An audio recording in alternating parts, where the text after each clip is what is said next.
तो अगर बीजेपी आगामी लोकसभा चुनावों में 370 सीटें जीत लेती है तो 1984 में राजीव गांधी और 57 में जवाहरलाल नेहरू के बाद ऐसे प्रचंड जीत हासिल करने वाले तीसरे प्रधानमंत्री होंगे।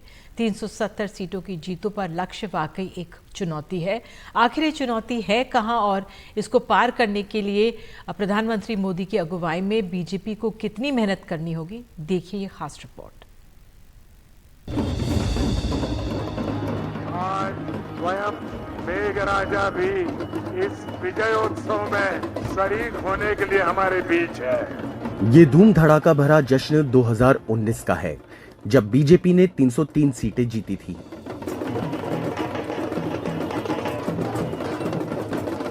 अब इस जश्न को और बड़ा करने का इरादा है, क्योंकि प्रधानमंत्री मोदी ने 370 सीटें जीतने का आत्मविश्वास बीजेपी के हर कार्यकर्ता के सामने टांग दिया है। 370 सीट अवश्य देगा। तभी तो बीजेपी का हर कार्यकर्ता, हर नेता कह रहा है, अलायंस होने के बाद भी पूर्ण बहुमत से नरेंद्र मोदी प्रधानमंत्री बनने वाले हैं। खैर, पीएम मोदी ने साफ कर दिया कि 400 पार तो एनडीए होगी, लेकिन बीजेपी तो 370 सीटें जीतेगी ही जीतेगी। लेकिन सवाल है कि कैसे जीतेगी। पिछली बार बीजेपी ने 303 सीटें जीती थीं, तब उसने उत्तर भारत में विपक्ष का सुपड़ा साफ कर दिया था। उत्तर भारत के 10 हिंदी भाषी राज्यों में कुल 225 लोकसभा सीटें आती हैं, जिनमें बीजेपी ने 177 सीटें जीती थीं। वहीं प्रधानमंत्री मोदी के गृह राज्य गुजरात में 26 सीटें जीती, तो बगल के महाराष्ट्र में 48 में 23 सीटें।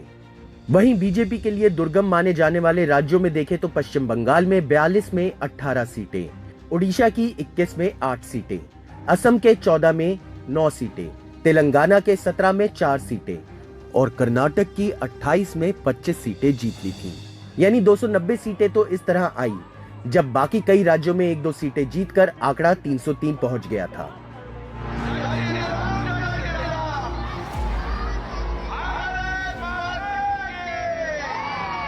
लेकिन अब अपनी ही खींची विजय रेखा को बड़ा बनाने की चुनौती बीजेपी के सामने पीएम मोदी ने रख दी है।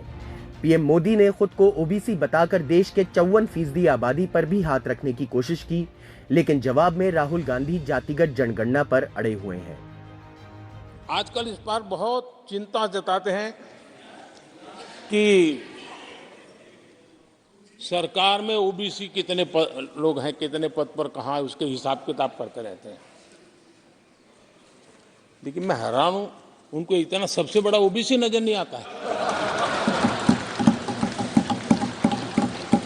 यहां आगे बंद करके बैठ जाते हैं। ये जो लिस्ट है, ये ओबीसी समाज का अपमान है। 90 लोग हिंदुस्तान के सेक्रेटरी हैं, उनमें से 3 लोग ओबीसी समाज के हैं, 5% बजट को कंट्रोल करते हैं।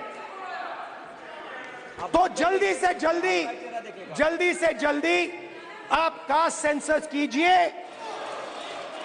इस राजनीतिक आरोपों प्रत्यारोपों के बीच सबसे बड़ा सवाल यह है कि बीजेपी कैसे 303 में 67 सीटें जोड़कर इसे 370 तक पहुंचाएगी। जाहिर है इसके लिए बीजेपी को नए क्षेत्र तलाशने होंगे, जो बहुत आसान नहीं है। उत्तर प्रदेश में बीजेपी को 80 में 62 सीटें मिली थी।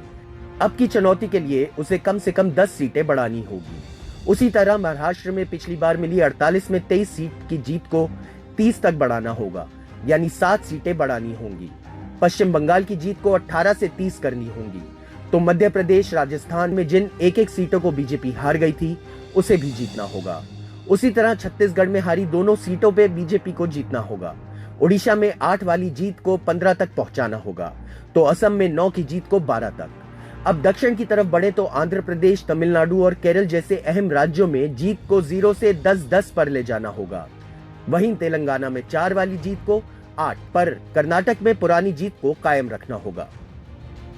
अगर ऐसा हुआ तो बीजेपी 370 के पार अपने दम पर पहुंच जाएगी, लेकिन विपक्ष कह रहा है कि ये मुंगेरी लाल के हसीन सपने हैं। आपका इतना बहुमत है, अब तो पहले 330, 334 की, अपने तो 400 पार हो रहा है। और हमें हमारे कर्तव्य के लिए प्रेरित भी करता है।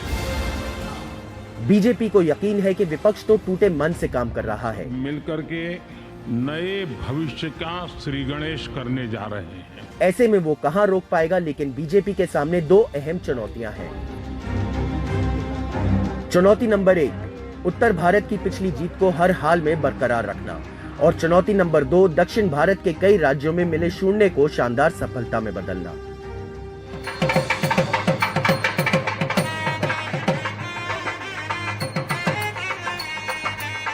प्रधानमंत्री नरेंद्र मोदी से बेहतर इन्हें कौन समझ सकता है, जिनके नए साल का ज्यादा समय दक्षिण भारत में ही बीत रहा है।